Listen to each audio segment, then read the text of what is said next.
بسم اللہ الرحمن الرحیم۔ البقرہ آیت نمبر 124 اللہ کے فضل و کرم سے شروع کرتے ہیں۔ وَإِذِ ابْتَلَىٰ إِبْرَاهِيمَ رَبُّهُ بِكَلِمَاتٍ فَأَتَمَّهُنَّ قَالَ إِنِّي جَاعِلُكَ لِلنَّاسِ إِمَامًا قَالَ وَمِنْ ذُرِّيَّتِي قَالَ لَا يَنَالُ عَهْدِ الظَّالِمِينَ۔ وَإِذ اور جب ابتلا آزمایا ابراہیم کو ربہ اس کے رب نے بکلماتن چند کلمات سے فآتمہن تو اس نے پورا کر دیا انہیں۔ قالا فرمایا انی بے شک میں جاعلو کا بنانے والا ہوں تجھے للناسی لوگوں کے لیے امامن امام۔ قالا کہا ومن ذریاتی اور میری اولاد میں سے۔ قالا فرمایا لا ینالو نہیں پہنچے گا عہدی میرا عہد میرا عہد الظالمین ظالموں کو۔ یعنی اللہ سبحانہ و تعالی فرماتے ہیں کہ اور جب ابراہیم علیہ السلام کو اس کے رب نے چند باتوں میں آزمایا اور وہ ان میں پورا اترا، فرمایا میں تجھے انسانوں کے لیے امام بناتا ہوں۔ پھر ابراہیم علیہ السلام نے عرض کیا اے اللہ کیا میری اولاد سے بھی؟ اس کو جواب میں دیا گیا کہ جو ظلم و معصیت کی راہ اختیار کریں گے ان کے لیے میرے اس عہد میں کوئی حصہ نہیں۔ اللہ اکبر۔ یعنی اللہ سبحانہ و تعالی فرماتے ہیں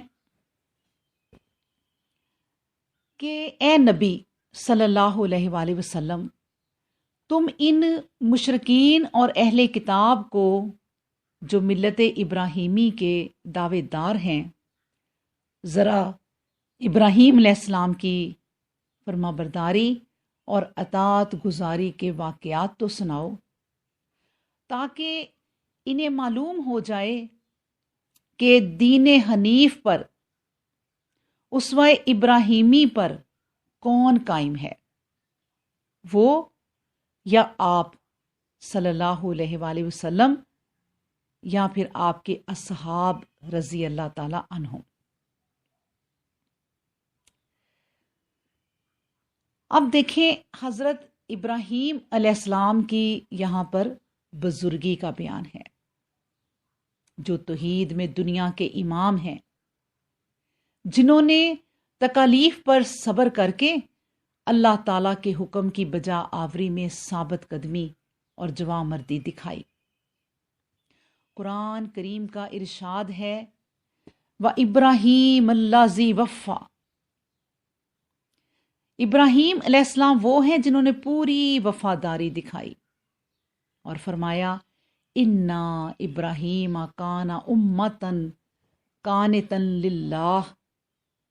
ابراہیم پیشوا اللہ تعالیٰ کے فرما بردار، مخلص اور نعمت کے شکر گزار تھے، جنہیں اللہ عز و جل نے پسند فرما کر راہ راست پر لگا دیا، جنہیں ہم نے دنیا میں بھلائی دی اور آخرت میں بھی صالح اور نیک انجام کار بنایا تھا۔ پھر اللہ سبحانہ و تعالیٰ فرماتے ہیں کہ ہم نے تیری طرف اے نبی وحی کی کہ تو بھی ابراہیم حنیف کی ملت کی پیروی کر جو مشرکین میں سے نہ تھا۔ اور ایک اور جگہ ارشاد ہے کہ ابراہیم علیہ السلام نہ تو یہودی تھے، نہ نصرانی تھے، نہ مشرک تھے، بلکہ خالص مسلمان تھے۔ ان سے قربت اور نزدیکی والا وہ شخص ہے جو ان کی تعلیم کا تابع ہو، اور یہ نبی صلی اللہ علیہ وآلہ وسلم اور ایمان والے، ان ایمان والوں کا دوست پھر اللہ تعالی خود ہے۔ اللہ اکبر۔ اب دیکھیں کہ امتحان کسی شخص کی قابلیت معلوم کرنے کے لیے لیا جاتا ہے، اور اللہ تعالیٰ علیم و خبیر ہے، اس سے کسی شخص کا حال مخفی نہیں۔ پھر اس امتحان کا کیا مقصد تھا؟ امتحان کس کس بات میں لیا گیا؟ کامیابی کس صورت اور کس نوعیت کی رہی؟ انعام کیا دیا گیا اور اس انعام کی کیا حیثیت تھی؟ انعام کے لیے جو ضابطہ مقرر کیا گیا، اس کی تفصیل کیا ہے؟ اللہ اکبر۔ دیکھیں، پہلی بات کہ امتحان کا مقصد کیا تھا۔ اس آیت کے اندر ایک لفظ ربہ نے اس کا جواب فراہم کر دیا، اور اتنا صاف اور ستھرا جواب دیا ہے کہ اس سے بہتر جواب ہو ہی نہیں سکتا۔ اور قرآن کریم کا کمال اور اعجاز ہے کہ وہ ایسے الفاظ بیان فرما دیتا ہے کہ دریا کوزے میں بند ہو جاتا ہے۔ اس لفظ میں بتا دیا کہ اس امتحان کا ممتحن خود اللہ تعالیٰ کی ذات تھی، اور رب کا لفظ لا کر ارشاد فرما دیا کہ ابراہیم علیہ السلام کا یہ امتحان کسی نامعلوم قابلیت کا علم حاصل کرنے کے لیے نہیں تھا، بلکہ اس کا منشا خود ابراہیم علیہ السلام کی تربیت ہے، کہ ان آزمائشوں کے ذریعے اپنے خلیل کی تربیت کر کے اس کے درجات و مقامات کو بلند سے بلند ترین کیا جائے، جس سے ابراہیم علیہ السلام کی شان و جلالت کو اور نمایاں کر دیا جاتا ہے۔ اللہ اکبر۔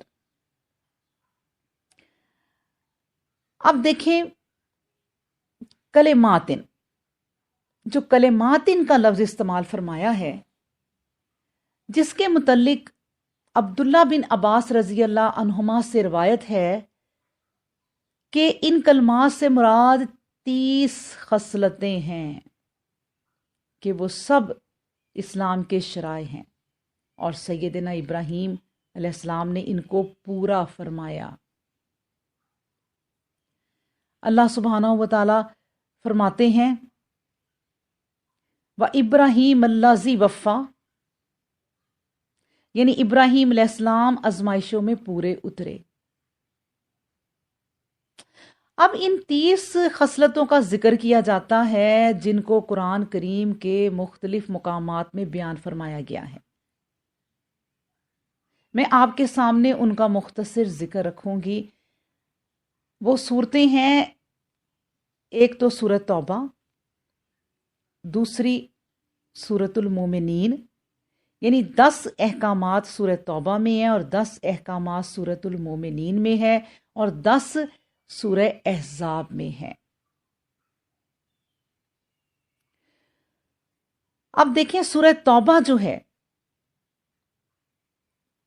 اس میں 111 112 آیتیں ہیں، 2 آیات۔ ان اللہ اشترى من المؤمنین، نمبر 11 سے لے کے پھر 12 تک، وبشر المؤمنین تک۔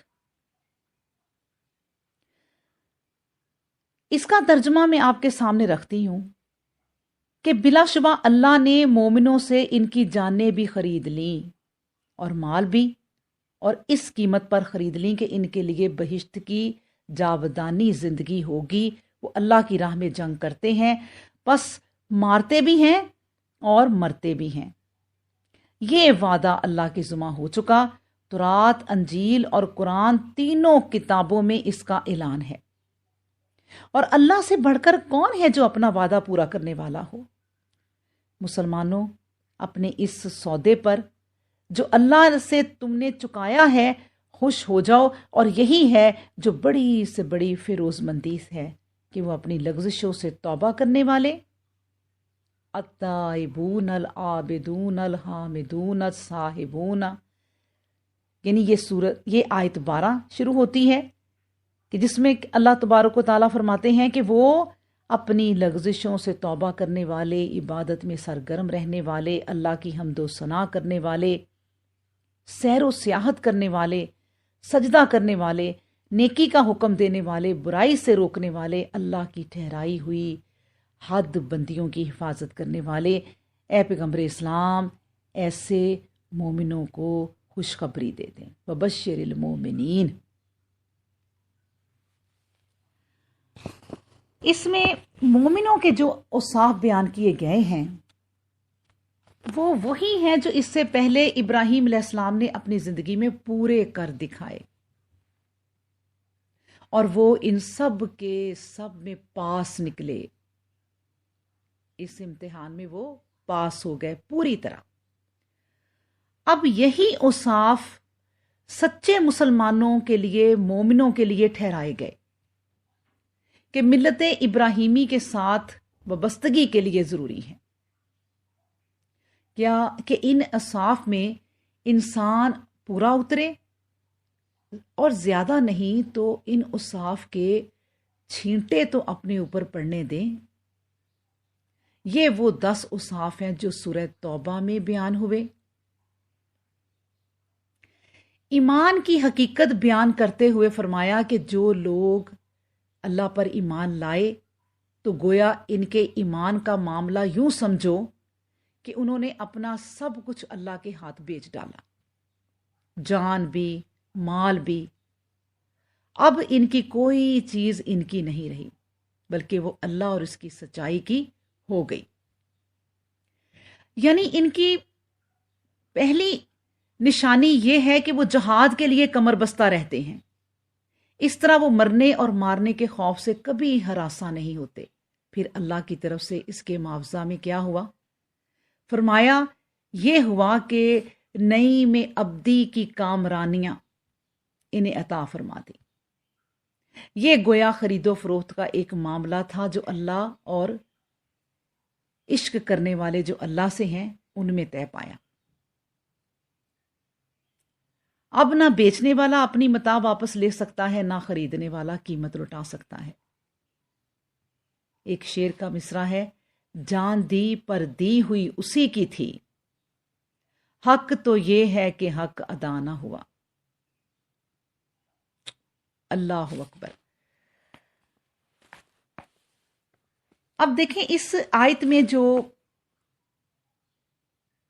سورہ توبہ کی آیت نمبر 12 ہے، اس میں جو التابعون العابدون الحامدون، میں ایک ایک کی تھوڑی تھوڑی سی وضاحت آپ کے سامنے رکھ دیتی ہوں تاکہ جو ہے وہ بات پتہ چل جائے کہ یہ کلمات جو ہیں وہ کیا ہے۔ یہ ذرا آیت لمبی ہے، تفسیر طلب ہے، اللہ مدد کرنے والا ہے۔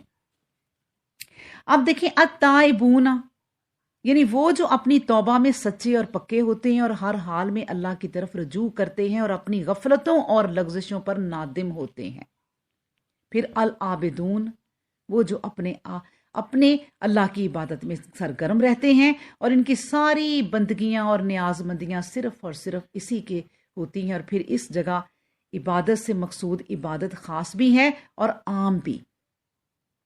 خاص یہ ہے کہ وقتوں اور خاص شکلوں کی عبادت جو دین حق نے قرار دے دی ہے اسے پورے اخلاص اور خشوع خضوع کے ساتھ ادا کرے۔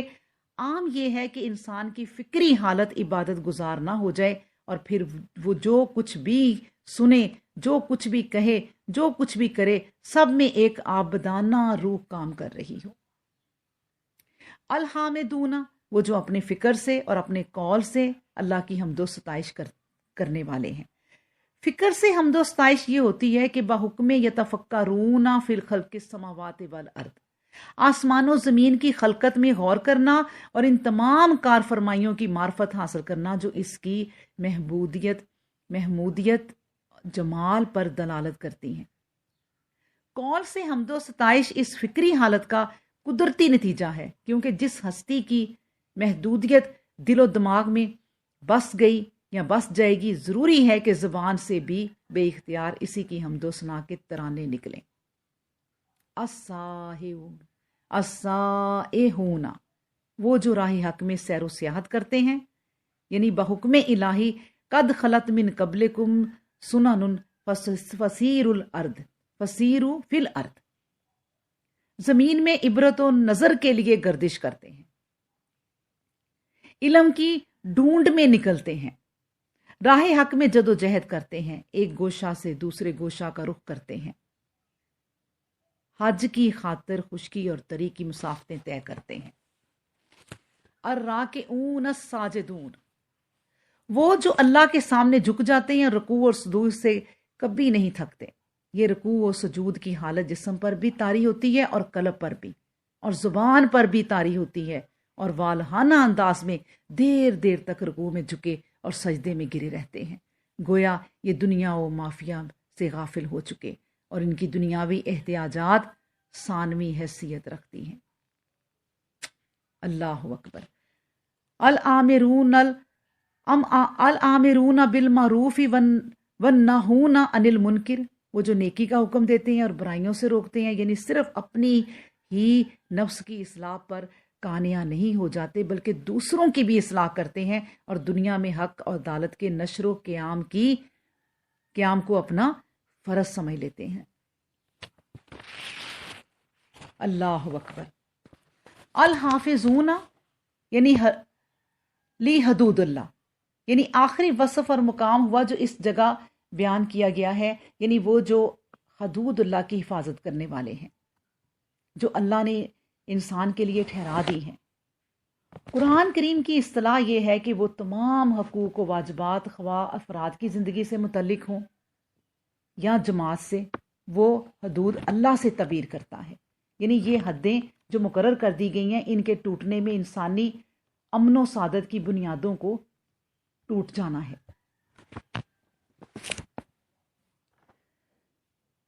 اللہ اکبر۔ اب میں آپ کے سامنے 10 کلمات وہ جو سورۃ المومنین میں آئے ہیں، یعنی قد افلاح المومنون، یہ پہلی آیت سے لے کر آیت نمبر 11 تک، ہم فیہا خالدون جو مکمل ہوتی ہے یہاں، میں اس کا ترجمہ آپ کے سامنے رکھتی ہوں کہ اللہ سبحانہ و تعالیٰ فرماتے ہیں کہ بلا شبہ ایمان لانے والے کامیاب ہوئے۔ یہ کون لوگ ہیں؟ الذین فی صلاتہم خاشعون، یہ وہی ہیں جو اپنی نمازوں میں خشوع خضوع رکھتے ہیں۔ والذین ھم عن اللغو معرضون، نکمی باتوں سے رخ پھیرے ہوئے ہیں، وہ زکوٰۃ ادا کرنے میں سرگرم ہیں، جو اپنے ستر کی نگہداشت سے کبھی غافل نہیں ہوتے۔ ہاں، وہ اپنی بیویوں سے زناشویی کا علاقہ رکھتے ہیں یا ان سے جو ان کی ملکیت میں آ گئیں، اور انہوں نے ان سے نکاح کر لیا اور اب ان سے علاقہ رکھتے ہیں، ان پر کوئی ملامت نہیں۔ اور جو کوئی علاوہ ازیں دوسری صورت نکالے تو ایسی صورتیں نکالنے والے وہی ہیں جو حد سے باہر ہو جانے والے ہیں، اور جن کا حال یہ ہے کہ اپنی امانتوں اور عہدوں کا پاس رکھتے ہیں اور اپنی نمازوں کی حفاظت میں کبھی کوتاہی نہیں کرتے۔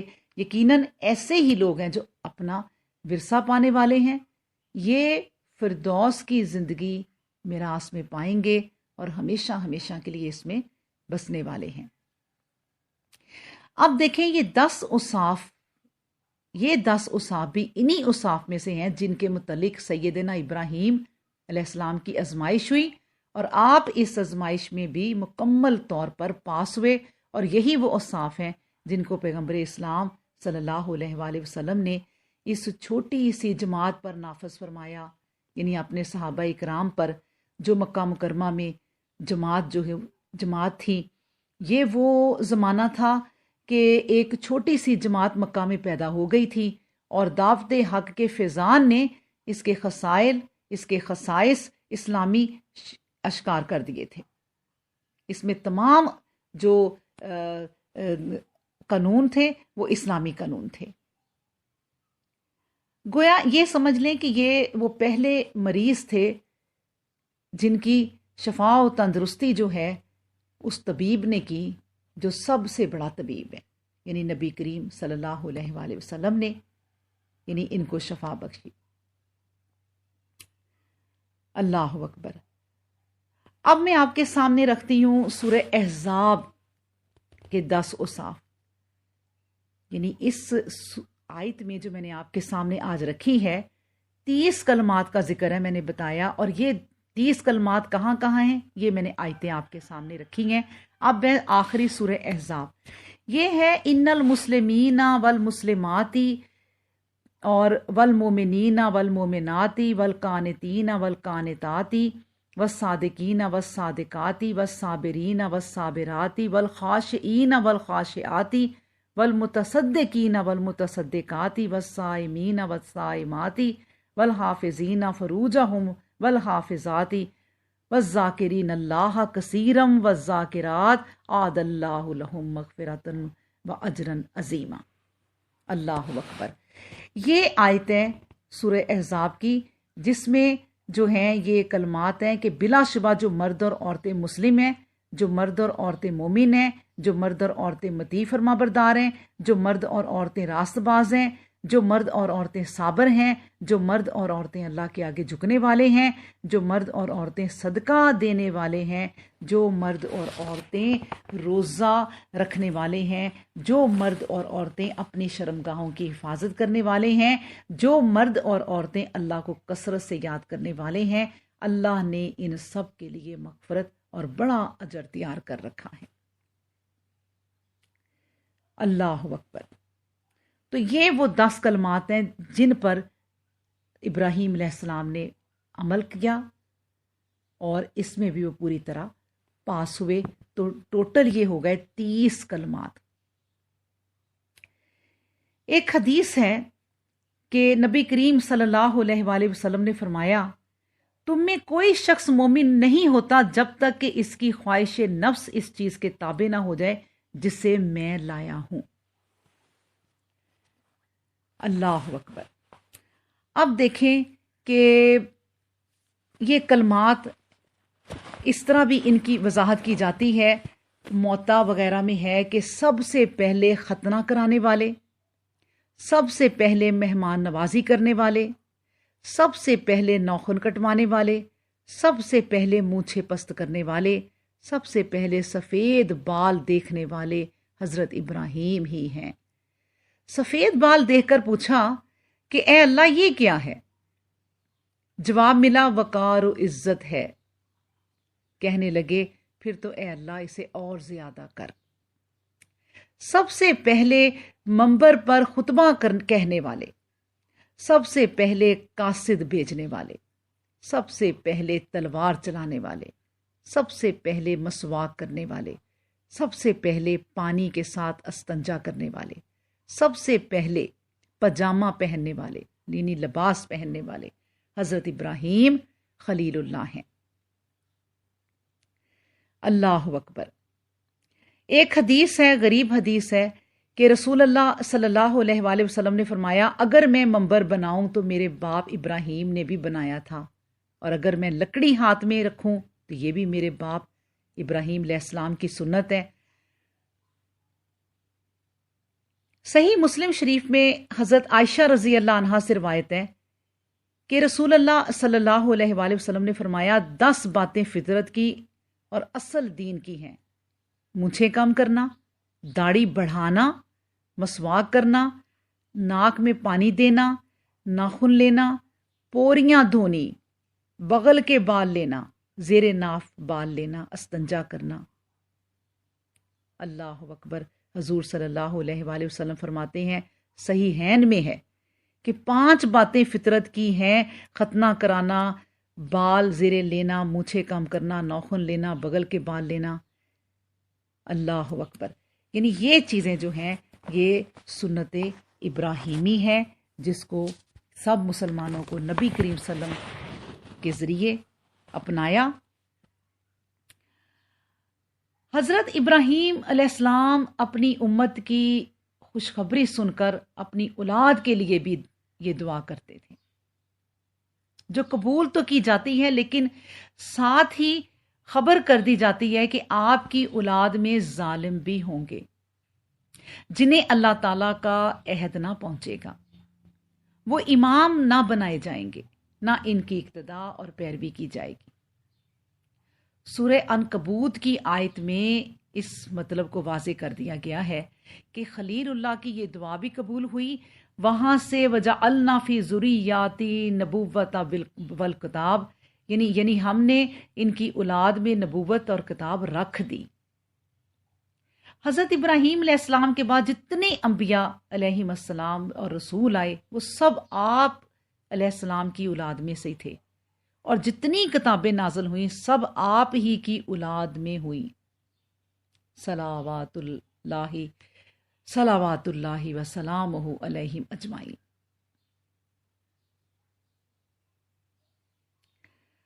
اللہ اکبر۔ اب دیکھیں کہ میں نے آپ کے سامنے جو کلمات جن کا ذکر اس آیت میں ہوا ہے وہ ٹوٹل 30 کلمات ہیں، اور ان کا جو ہے اب ان کی وضاحت آپ کے سامنے 3 آیات میں سے رکھیں۔ اب ان کا نچوڑ دیکھیں یہ ہے اس آیت کا کہ یہ لوگ اللہ تعالیٰ کے جو بندے ہیں وہ کثرت سے اللہ کو یاد کرنے والے ہیں، اور اللہ کو کثرت سے یاد کرنے کا مطلب یہ ہے کہ آدمی کی زبان پر ہر وقت زندگی کے ہر معاملہ میں کسی نہ کسی طرح اللہ کا نام آتا رہے۔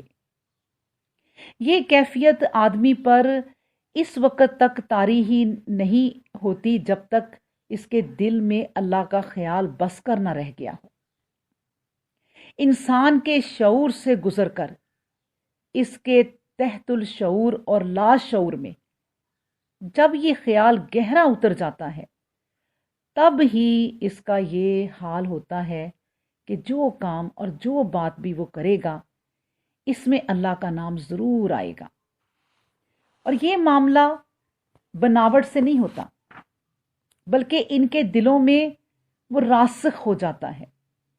ایسا آدمی جب کھائے گا تو بسم اللہ کہہ کر کھائے گا، اور کھانے سے فارغ ہو کر الحمدللہ کہے گا، سوئے گا تو اللہ کو یاد کرے گا، اٹھے گا تو اللہ ہی کا نام لیتے ہوئے، بات چیت میں بار بار اس کی زبان سے بسم اللہ، الحمدللہ، انشاءاللہ، ماشاءاللہ، اسی طرح کے دوسرے کلمات نکلتے رہیں گے۔ لیکن یہ سب کلمات کہتے وقت وہ جانتا ہوگا کہ ان کلمات کو زبان سے ادا کرنا اور اللہ تعالیٰ کو اپنے ہر کام میں فوقیت دینا چاہتا ہے جو کسی دوسرے کو نہیں دی جا سکتی۔ وہ اپنے ہر معاملہ میں اللہ سے مدد مانگے گا اور غیر اللہ سے اجتناب کرے گا۔ ہر نعمت ملنے پر وہ اللہ کا شکر ادا کرے گا اور یقین جانے گا کہ اس نعمت کا عطا کرنے والا ایک اور صرف ایک ہی ہے، اور وہی میرا رب ہے، اور وہی ہر وقت آنے پر اس کی رحمت کا طلبگار ہوگا۔ ہر مشکل میں اس سے رجوع کرے گا، ہر برائی کا موقع سامنے آنے پر اس سے ڈرے گا، اور کوئی قصور بھی سرزد ہو جانے پر اس سے معافی طلب کرے گا۔ اس حاجت پیش کرنے پر اس سے دعا مانگے گا۔ غرض اٹھتے بیٹھتے اور دنیا کے سارے کام کاج کرتے ہوئے اس کا وظیفہ اللہ ہی کا ذکر ہوگا۔ یہ چیز دراصل اسلامی زندگی کی جان ہے، بشرطے کہ زبان اور عمل سے ایک ہو۔ ایسا نہ ہو کہ بغل میں چھری اور منہ میں رام رام۔ دوسری جتنی بھی عبادات ہیں ان کے لیے کوئی وقت ہوتا ہے جب وہ ادا کی جاتی ہیں، اور انہیں ادا کر چکنے کے بعد آدمی فارغ ہو جاتا ہے۔ لیکن یہ وہ عبادت ہے جو ہر وقت جاری رہتی ہے، اور یہی انسان کی زندگی کا مستقل رشتہ اللہ اور اس کی بندگی کے ساتھ جوڑے رکھتی ہے۔ خود عبادات اور تمام دینی کاموں میں بھی جان اسی چیز سے پڑتی ہے کہ آدمی کا دل محض ان خاص اعمال کے وقت ہی نہیں بلکہ ہمہ وقت اللہ کی طرف راغب، اور اس کی زبان ہر وقت اس کے ذکر سے تر رہے۔ یہ حالت انسان کی ہو تو اس کی زندگی میں عبادات اور دینی کام ٹھیک اسی طرح پروان چڑھتے اور نشوونما پاتے ہیں جس طرح ایک پودا ٹھیک اپنے مزاج کے مطابق آب و ہوا میں لگا ہوا ہو۔ اس کے برعکس جو زندگی اس دائمی ذکر اللہ سے خالی ہو، اس میں محض مخصوص اوقات میں یا مخصوص مواقع پر ادا کی جانے والی عبادات اور دینی خدمات کی مثال اس پودے کی سی ہے جو اپنے مزاج سے مختلف آب و ہوا میں لگایا گیا ہو اور محض باغبان کی خاص خبرگیری کی وجہ سے پل رہا ہو۔ اللہ اکبر۔ تو اللہ تعالی ہمیں صحیح طرح پڑھنے اور اس پر عمل کرنے کی توفیق عطا فرمائے، آیتوں کو سمجھنے کی، ان پر اپنی طاقت خرچ کرنے کی، ذہن کو استعمال کرنے کی اللہ توفیق عطا فرمائے۔